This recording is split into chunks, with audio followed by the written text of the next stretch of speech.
Tuhan, kami mengucap syukur buat hari ini Tuhan. Terima kasih buat anugerah demi anugerah-Mu dalam hidup kami. Kalau kami masih boleh ada sebagaimana kami ada hari ini, semua karena anugerah Tuhan dalam hidup kami. Ajar kami Bapa selama hidup ini untuk terus mencari kehendak dan rencana Tuhan dalam hidup kami, supaya hidup kami sungguh-sungguh memuliakan Engkau Tuhan. Terima kasih Bapa, urapi hamba-Mu yang tidak ada apa-apanya, dan bukakan setiap rahasia kebenaran firman-Mu bagi kami. Kami buka hati kami untuk mendengarkan firman. Di dalam nama Yesus, Tuhan dan Juru Selamat kami yang hidup, kami berdoa dan bersyukur. Haleluya. Amin. Shalom saudara, saya percaya setiap kita pasti ada di dalam perlindungan Tuhan dengan keadaan yang luar biasa dan tetap di dalam perkenanan Tuhan tentunya. Ya, hari ini kita akan sama-sama belajar dari firman Tuhan. Saya beri tema firman Tuhan hari ini, akibat dosa yang tersembunyi. Saudara, tidak ada satu orang pun yang tidak berdosa di dunia ini, tetapi ada dosa yang membawa maut, ada dosa yang hanya karena kejatuhan. Jadi ketika kita bertobat terima Yesus, tentunya kita akan semakin dibawa untuk mengerti ya apa arti dosa di dalam hidup manusia. Nah, kita mau belajar sama-sama hari ini dosa yang berdampak bahkan bisa membawa maut dalam kehidupan orang percaya. Ketika setan membujuk kita untuk melakukan suatu dosa, maka setan juga akan membuat kita berusaha untuk menutupi dosa yang kita lakukan itu. Kenapa? Karena setan tidak ingin kita hidup di dalam keterbukaan. Setan ingin kita menyembunyikan dosa sehingga hidup kita terkutuk jauh dari Tuhan dan bahkan menderita. Satu saat ada satu orang bapak yang menghubungi saya, lalu dia berkata begini, "Bu, saya mau tanya nih kepada ibu ya. Saya ini dulu kehidupannya itu nggak baik. Saya tidak menurut pada firman Tuhan. Saya tukang selingkuh. Ya, beberapa kali saya selingkuh dan menyakiti hati istri. Tetapi satu saat saya dijamah Tuhan, lalu saya bertobat. Dan saat itu saya ingat banget, saya pernah panggil istri saya, dan saya berkata kepada istri saya, kalau nanti saya selingkuh lagi, maka biar Tuhan bikin usaha kita bangkrut." Dan akhirnya berjalan beberapa waktu, ya saya tetap beribadah bersama istri. Semuanya baik-baik saja. Tetapi beberapa bulan terakhir ini, Bu, saya tuh bingung karena toko saya sepi, bahkan barang di gudang pun ya masih tetap utuh karena penjualan tersendat, dan bisa dibilang saya sekarang terancam bangkrut.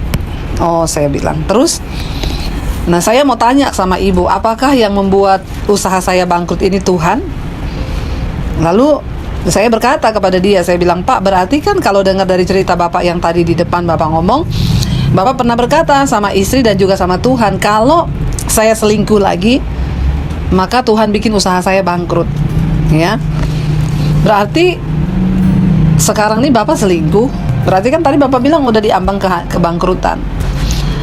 Dia nggak mau jawab dengan jujur. Dia malah gimana ya Bu, ya saya nggak tahu, makanya nih saya mau tanya Bu, apa Tuhan yang bikin saya bangkrut? Enggak, saya mau tanya dulu Pak, berarti Bapak sekarang selingkuh? Kan itu yang Bapak ngomong tadi di depan. Ya, jadi sekarang tuh saudara, orang itu kadang-kadang kalau mau konseling, ya makanya saya juga minta ya kepada saudara, kalau mau konseling itu terbuka dari awal. Ya, kasih tahu kepada hamba Tuhan, begini-begini, jangan ditutupin. Akhirnya ya untung saya juga dikasih hikmat sama Roh Kudus. Saya peka, saya tanya, "Berarti Bapak sekarang selingkuh?" Lalu dia mulai jawab, "Iya Bu, jadi gini Bu, kemarin tuh saya jatuh sama sekretaris saya di kantor, lalu kami beberapa kali melakukan hubungan." Nah itu saudara ya, jadi dosa yang disembunyikan itu pasti membawa dampak dalam hidup kita. Jangan menyembunyikan dosa saudara. Kenapa? Karena dosa itu pencabut damai sejahtera nomor 1 dalam hidup manusia. Kita akan belajar dari kisah satu orang tokoh di Alkitab yang cukup luar biasa. Dari 2 Samuel pasal yang ke-11 kita baca sama-sama. Di sana kisahnya tentang Daud dan Betseba. Ya. 2 Samuel pasal yang ke-11, Daud dan Betseba. Pada pergantian tahun, pada waktu raja-raja biasanya maju berperang, maka Daud menyuruh Yoab maju beserta orang-orangnya dan seluruh orang Israel. Mereka memusnahkan Bani Amon dan mengepung kota Raba. Sedang Daud sendiri tinggal di Yerusalem. Jadi waktu musim perang, Daud suruh anak buahnya berperang dan dia tinggal di kerajaan. Ayat yang kedua, sekali peristiwa pada waktu petang ketika Daud bangun dari tempat pembaringannya, lalu ia berjalan-jalan di atas sotoh istana. Tampaklah kepadanya dari atas sotoh itu seorang perempuan sedang mandi. Perempuan itu sangat elok rupanya. Ya, saudara, jadi kalau saudara itu bertanyalah yang ada di Alkitab, jangan bertanya yang tidak ada di Alkitab. Ada yang tanya sama saya, Bu, itu kenapa kamar mandinya Betseba dibikin di dekat suatu rumahnya Daud, dekat suatu istananya Daud? Ya itu nggak usah ditanya ya, kenapa kamar mandinya ada di sana, saya juga nggak tahu, saudara. Tapi yang pasti Daud melihat seorang perempuan lagi mandi ketika dia lagi tidak berperang. Makanya orang itu kalau kebanyakan nganggur, biasanya banyak bikin dosa. Makanya saudara dalam hidup itu jangan kebanyakan nganggur. Kalau nggak ada kerja, cari kerjaan biar nggak nganggur. Ya, kalau nganggur tuh bikin dosa akhirnya yang kayak begitu. Ya, jalan-jalan orang lain pergi berperan, ini dia malah jalan-jalan di atas suatu rumah. Lalu datanglah iblis menggoda dia. Ya, lalu dia lihat elok rupanya wanita itu yang lagi mandi. Lalu Daud menyuruh orang bertanya tentang perempuan itu dan berkata, itu adalah Betseba binti Eliam, istri Uria orang Het itu. Jadi peristiwa perselingkuhan Daud dengan Betseba itu tidak terjadi satu kali ketika ketemu langsung cantik ya selingkuh yuk. Enggak saudara ya.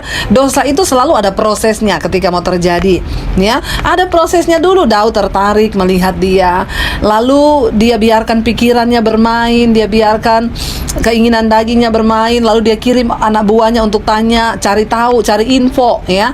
Siapa perempuan yang mandi jam 3 sore waktu itu mungkin ya, yang rambutnya warna kuning, badannya elok, bodinya seksi. Nah itu Daud suruh orang nyari ya. Makanya orang tuh kalau jatuh dalam dosa nggak langsung jatuh, enggak ya. Ketika engkau dibujuk oleh dosa, Alkitab berkata tiap-tiap orang itu dicobai oleh keinginannya sendiri, engkau dipikat lalu diseret olehnya. Makanya kita harus menang atas keinginan daging kita dan jangan biarkan setan menguasai kita ya. Kita harus berkata tidak kepada dosa. Begitu sekali dosa kecil masuk dalam pikiran, langsung tolak di dalam nama Yesus.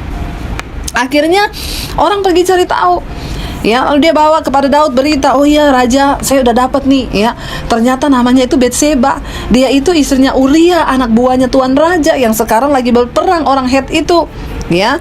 Ayat 4, sesudah itu Daud menyuruh orang itu mengambil dia. Ya, lihat ya, Daud, dia tahu saudara, sebenarnya hatinya sudah berbicara. Daud adalah orang yang dipenuhi Roh Kudus ya. Pengurapan Tuhan ada di atas dia.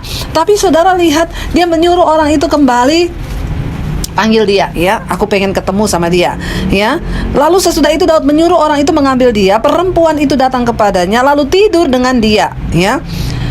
Ya, mungkin ada yang berkata ya kenapa Betseba juga mau? Ya pada zaman itu Daud itu seorang pemimpin yang punya nama ya, ketika dia melakukan apapun ya bisa dia melakukannya ya. Jadi ya Betseba mungkin ya raja nih yang panggil tidur ya, akhirnya dia tidur dengan perempuan itu. Alkitab berkata, lalu Daud tidur dengan dia. Perempuan itu baru selesai membersihkan diri dari kenajisannya. Kemudian pulanglah perempuan itu ke rumahnya. Lalu mengandunglah perempuan itu dan disuruhnyalah orang memberitahukan kepada Daud demikian, aku mengandung. Saudara, lalu perempuan itu hamil atas perbuatan Daud, dia mengandung saudara. Lalu dia kirim orang suruh tolong bilangin Daud, saya ini sekarang lagi hamil anaknya Daud ya. Karena suaminya kan lagi di perang saudara, lama di perang itu berbulan-bulan ya. Lalu dia mengandung saudara. Tidak ada satu dosa pun yang tidak ada akibatnya. Makanya orang itu kalau mau melakukan dosa dipikir baik-baik. Kenapa? Karena setiap dosa itu pasti ada resiko. Setiap keputusan ya ada sebab, ada akibat. Jangan cuma mau menanggung enaknya tapi gak mau bayar harganya. Dosamu ketika engkau datang minta ampun, Tuhan ampuni, tetapi resikonya harus tetap dibayar. Nah, disinilah banyak orang yang tidak kuat ketika dia harus membayar harga menanggung akibat dosa, saudara ya. Lalu Daud menyuruh orang kepadanya ya, kepada Yoab. Daud menyuruh orang kepada Yoab, panglima perang yang lagi berperang itu. Daud bingung nih saudara ya, karena ada orang ngomong Betseba hamil ya. Lalu Daud bingung, aduh kok hamil ya, lalu gimana ini dia, aduh saya bingung nih ya, pengen lakukan apa nih, jangan sampai ketahuan nih dosa saya nih ya. Nih saudara, orang tuh kalau sudah mau menyembunyikan dosa ya, maka ketika engkau melakukan satu dosa, lalu inilah kerjaan setan, engkau disuruh sama setan tutupin satu dosa itu, lalu engkau akan membuat 1000 dosa lainnya untuk menutupin satu dosa ini ya. Makanya setan itu begitu, dia bawa Anda jatuh ke satu dosa, lalu disuruh Anda tutupin. Dan yakinlah orang yang tutupin dosa, hidupnya tidak akan ada dalam damai sejahtera, engkau akan stres, bahkan bisa depresi. Makanya hari ini kalau saudara dengar firman ini, cepatlah terbuka ya, cari hamba Tuhan, terbukalah dengan dosamu ya. Lalu saudara di sini dikatakan begini ya, Daud menyuruh orang kepada Yoab mengatakan, suruhlah Uria orang Het itu datang kepadaku. Maka Yoab menyuruh Uria menghadap Daud. Waktu Daud sudah melakukan satu dosa kenajisan, dia menghamili Betseba. Lalu dia mau melarikan diri dari tanggung jawabnya itu. Dia nggak mau dipermalukan. Orang itu kalau udah saat lakukan satu dosa, maka setan akan mulai ngomong, jangan sampai ketahuan. Nanti kalau lu ketahuan bikin dosa, lu malu. Orang menganggap apa, lu udah bersinah, lu tidurin istri orang. Berbagai macam berkecamuk di pikirannya. Pada akhirnya yang timbul adalah ide-ide yang jahat. Setan mulai membujuk Daud. Ya, dia panggil Uria, suaminya Betseba, suruh pulang menghadap Daud. Ketika Uria masuk menghadap dia, bertanyalah Daud tentang keadaan Yoab dan tentara dan keadaan perang. Lihat nih ya, Daud ya, dia seorang pemimpin loh saudara. Ya, seorang pemimpin melakukan dosa. Makanya bukan tidak mungkin pendeta juga bisa jatuh dalam dosa kenajisan kalau nggak berjaga-jaga. Tidak menjaga hidup dalam kekudusan, di dalam kebenaran, maka engkau juga bisa jatuh dalam dosa kenajisan dan engkau akan melakukan banyak dosa lainnya untuk menutupi satu dosa itu. Lalu Daud panggil Uria. Dia kirim orang kepada Yoab, suruh Uria pulang. Ya, ketika Uria pulang, lihat ya bagaimana Daud bersandiwara, kemunafikannya ditutup. Ya, dia tanya kepada Uria, ya bagaimana keadaan di medan perang? Apa kabarnya Yoab? Apa kabarnya pasukan kita? Semuanya baik-baik saja Uria? Dia pura-pura baik sama Uria, saudara. Perhatikan, setan mulai mengambil alih kehidupan Daud. Ya, ketika Uria masuk menghadap dia, bertanyalah dia tentang keadaan Yoab, keadaan tentara, bagaimana keadaan perang. Kemudian berkatalah Daud kepada Uria, pergilah ke rumahmu, basuhlah kakimu. Ketika Uria keluar dari istana, maka orang menyusul dia dengan membawa hadiah raja. Tetapi Uria membaringkan diri di depan pintu istana bersama-sama hamba tuannya dan tidak pergi ke rumahnya. Waktu Uria keluar dari pertemuan dengan Daud, dari istananya Daud, ya ternyata Uria nggak pulang. Padahal Daud bilang, Uria, ya kamu bisa pulang ya, kamu ketemu istrimu aja dulu ya, nikmatilah waktu-waktu bersama istrinya mumpung kamu ini baru pulang dari perang. Ternyata saudara, di luar dugaan Daud. Biasanya tentara itu kalau udah pulang perang, yang duluan dilakukan apa? Pengen ketemu istri, pengen ketemu anak di rumah kan saudara, ya. Di sini tidak diceritakan kalau Betseba itu punya anak ya, mungkin ya mereka pengantin baru atau apalah, punya belum punya anak. Di sini nggak diceritakan. Ya, bahkan beberapa orang tentara kalau baru pulang perang itu kadang-kadang pulang ke rumah ya langsung tertidur sama ransel-ranselnya. Saking apa? Dia cari kenyamanan. Udah lama di medan perang itu nggak enak, cari kasur yang empuk, pengen ketemu istri ya, pengen meluk istrinya kan udah kangen. Tetapi di luar dugaannya Daud, ternyata Uria tuh nggak mau. Dan saudara percaya di sini Tuhan turut bekerja dalam segala hal untuk mendatangkan kebaikan. Saya yakin mungkin hatinya Uria itu Tuhan yang sengaja buat gitu. Kenapa? Untuk membuka semua topeng kebusukan Daud yang disembunyikan tentang kejatuhannya dalam kenajisan dan persinahan yang dia buat. Uria nggak mau pulang. Uria tidur di depan pintu istana. Di situ dikatakan Uria membaringkan diri depan pintu istana bersama hamba-hambanya dan tidak pulang ke rumahnya. Kenapa saudara? Lalu ayat 10 diberitahukanlah kepada Daud, demikian Uria tidak pulang ke rumahnya. Lalu berkatalah Daud kepada Uria, bukankah engkau baru pulang dari perjalanan dari perang? Mengapa engkau tidak mau pergi ke rumahmu? Daud sampai bingung, tanya kepada Uria, loh kamu ini kan baru pulang perang, berbulan-bulan kamu di medan perang, kenapa kamu gak mau pulang ketemu istrimu? Karena Daud berharap Uria pulang tidurin istrinya, supaya kalau istrinya didengar hamil itu karena perbuatan Uria.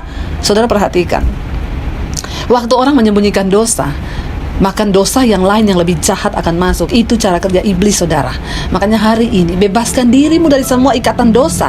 Kenapa? Yesus sudah datang untuk memerdekakan kita dari apa? Dari hukum dosa dan hukum maut. Karena Tuhan gak mau engkau hidup di dalam kekacauan, kegalauan. Orang yang menyimpan dosa itu hidupnya gak tenang saudara, ya.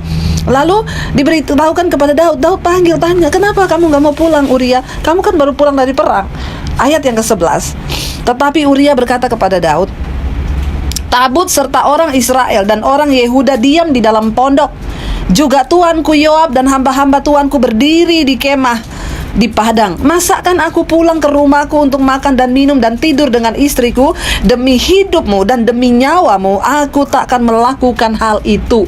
Saudara, Uria adalah seorang prajurit yang luar biasa. Ketika Daud menyuruh dia pulang, ternyata itu adalah niat jahatnya Daud untuk menjebak Uria, menutupi dosa kebusukannya. Tetapi Uria berkata kepada Daud, orang Israel, tabut Allah, bahkan panglima perangku Yoab lagi ada di padang. Mereka tidak tidur, mereka hanya tidur di pondokan di padang gurun. Apakah pantas aku seorang prajurit harus pulang ke rumah dan bersenang-senang makan dan minum dan tidur dengan istriku? Lalu Uria berkata apa? Demi nyawa dan hidupmu raja, dan demi nyawaku juga, aku tidak akan melakukan hal itu. Saudara lihat, Uria adalah seorang prajurit yang luar biasa. Harusnya Daud bangga memiliki seorang prajurit yang seperti ini. Tetapi karena dia punya kepentingan licik dan jahat untuk menutupi dosanya, dia merasa dia tidak berhasil. Ya, lalu apa yang dia lakukan, saudara? Ayat 12, Daud mulai bingung, apa yang harus saya lakukan? Aduh, kenapa Uria gak mau pulang tidur sama istrinya? Aduh, kalau ketahuan nih dosa saya ini apa, bagaimana, dan apa yang akan terjadi? Kata Daud kepada Uria, tinggallah hari ini di sini, besok aku akan melepas engkau pergi. Jadi Uria tinggal di Yerusalem pada hari itu.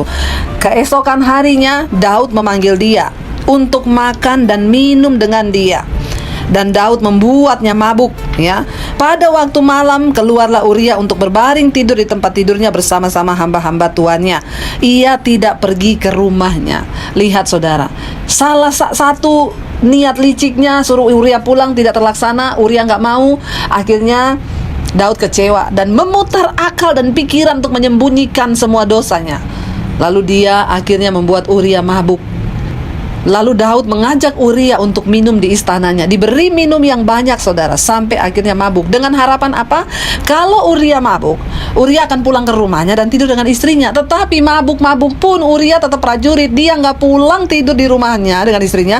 Dia tetap tidur di depan pintu istana raja bersama hamba-hamba yang lain. Lalu Daud semakin, saudara, pikirannya semakin kacau. Lalu, saudara, akhirnya Daud semakin pusing dan dia semakin berpikir keras bagaimana cara untuk menyembunyikan dosaku ini. Ya, Uria mabuk pun gak mau pulang, tetap tidur di istana. Apa yang terjadi, saudara? Daud sudah pusing. Akhirnya paginya Daud menulis surat kepada Yoab dan mengirimkannya dengan perantaraan Uria. Ya, Uria disuruh pergi balik ke medan perang, bawa surat dari Raja Daud. Ditulisnya dalam surat itu demikian, tempatkanlah Uria di barisan paling depan dalam pertempuran yang paling hebat. Kemudian kamu mengundurkan diri daripadanya supaya ia terbunuh mati. Saudara, ya, ketika orang sudah melakukan satu dosa, maka seringkali dia akan tega melakukan dosa yang lain. Yang dia tahu Uria adalah seorang prajurit yang begitu luar biasa, yang berkata, demi nyawamu rajaku, dan demi nyawa semua teman-teman kita, dan demi tabut Allah itu, Uria tetap berdiri di medan peperangan.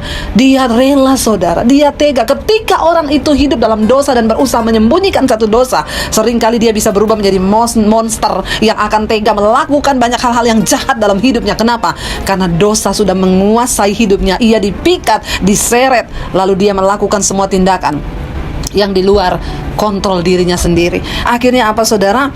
Uria pada waktu itu ditempatkan di barisan paling depan, di pertempuran yang paling sengit.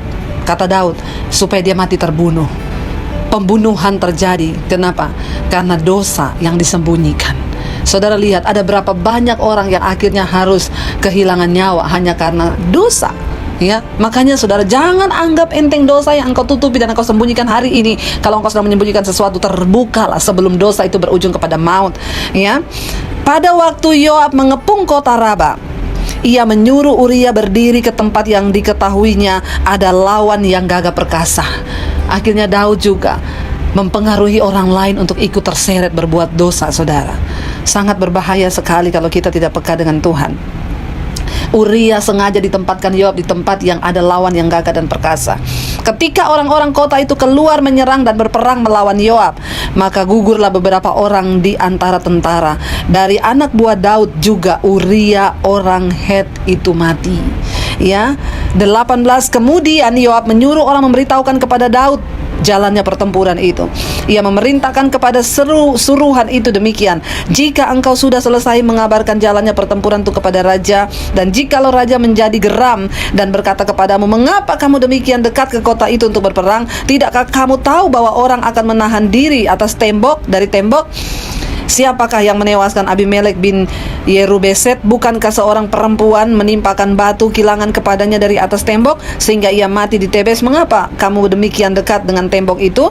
Maka haruslah engkau menjawab berkata, juga hambamu Uria orang Het itu sudah mati.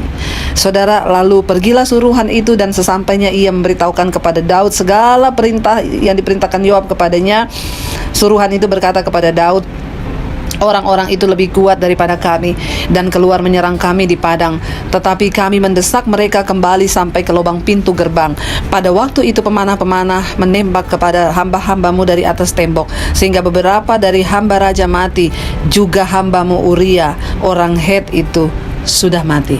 Lalu berkatalah Daud kepada suruhan itu, beginilah kau katakan kepada Yoab, janganlah sebal hatimu karena perkara ini, sebab sudah biasa pedang akan memakan orang ini atau orang itu. Sebab itu perhebatlah seranganmu terhadap kota itu dan runtuhkanlah itu. Demikianlah kau harus kuatkan hatinya. Ketika didengar istri Uria bahwa Uria suaminya sudah mati, maka merataplah ia karena kematian suaminya. Saudara lihat akibat dosa yang disembunyikan itu, saudara. Ya, kita berdoa kepada Tuhan. Lewat kisah ini kita bisa belajar satu hal. Jangan sampai saudara jatuh terlalu dalam di dalam dosa.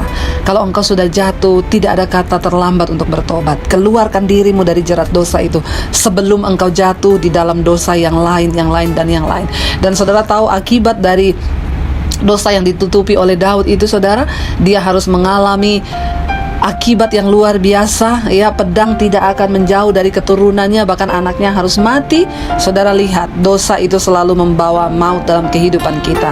Karena itu saudara, hari ini biarlah kisah ini menjadi sebuah pembelajaran bagi kita. Jangan sembunyikan dosa. Ya, karena ingat, keterbukaan itu awal dari ketahuan. Lalu setelah ketahuan, baru kita bisa dipulihkan. Kalau hari ini engkau sedang terikat dengan dosa apapun, terbukalah. Carilah orang yang kau percayai, carilah hamba Tuhan yang kau percayai untuk engkau bisa terbuka. Kalau saudara bingung, saudara juga bisa menghubungi nomor telepon saya di bawah ini. Saya selalu siap. Saya sangat merasa bersuka cita. Ya, kenapa? Karena lewat tayangan-tayangan di channel YouTube saya, ada banyak orang yang akhirnya saya bersyukur, saudara, karena lewat channel YouTube saya ini saya banyak yang menerima konseling dari orang-orang yang akhirnya terbuka. Ibu, saya mau terbuka. Saya terikat dengan dosa kenajisan, dengan homoseksual, dengan ini. Saya bersyukur, saudara. Kenapa? Karena bukankah kerinduan hati Tuhan melihat umatnya dimerdekakan dari dosa? Kenapa? Yesus menyerahkan nyawa dan darahnya tertumpah cuma untuk satu hal, supaya hidup kita dimerdekakan dari dosa. Kenapa? Karena Tuhan tahu orang yang hidup di dalam dosa akan kehilangan damai sejahtera, dan itu adalah hal yang terburuk bagi manusia ketika engkau diperbudak oleh dosa. Karena itu saudara, hari ini kalau engkau mendengarkan siaran ini, mari tetapkan hatimu dan berkata, Tuhan, aku mau dibebaskan dari setiap ikatan dosa dan tidak ada satupun yang akan aku sembunyikan. Karena firman Tuhan berkata, yang berbahagia adalah mereka yang dosanya itu diampuni oleh Tuhan. Bagaimana Tuhan bisa mengampuni dosa kita? Cuma satu, ketika engkau datang di kakinya dan mengakuinya. Ya, dan saudara, ketika engkau mengakui dosamu, maka Tuhan hari ini memberkati hidupmu. Saya berdoa supaya kita semua menjadi orang-orang yang dimerdekakan dari dosa, supaya hidupmu bisa berbahagia. Ingat saudara, hidup kita singkat di dunia ini. Alkitab berkata cuma 70 tahun. Kalau kita kuat bisa 80, ada yang mencapai 100. Tapi kebanggaannya adalah sakit, penyakit, dan penderitaan. Dan karena itu hari ini kalau engkau diberikan kesempatan hidup oleh Tuhan, mari hidup di dalam perkenanannya. Saya akan berdoa buat setiap kita hari ini.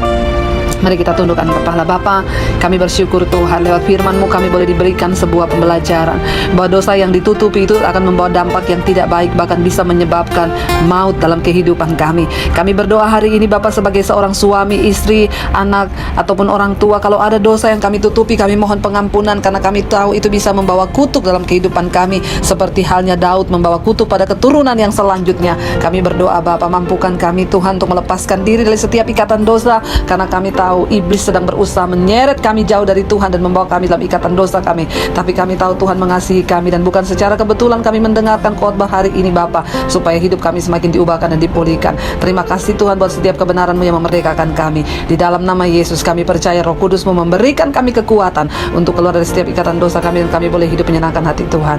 Hanya di dalam satu nama Tuhan kami Yesus Kristus kami sudah berdoa dan bersyukur. Haleluya. Amin.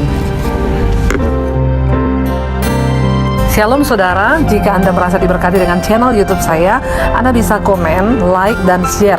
Dan jangan lupa tekan tombol subscribe dan juga tombol lonceng agar Anda mendapat pemberitahuan setiap kali saya mengupload video-video yang baru.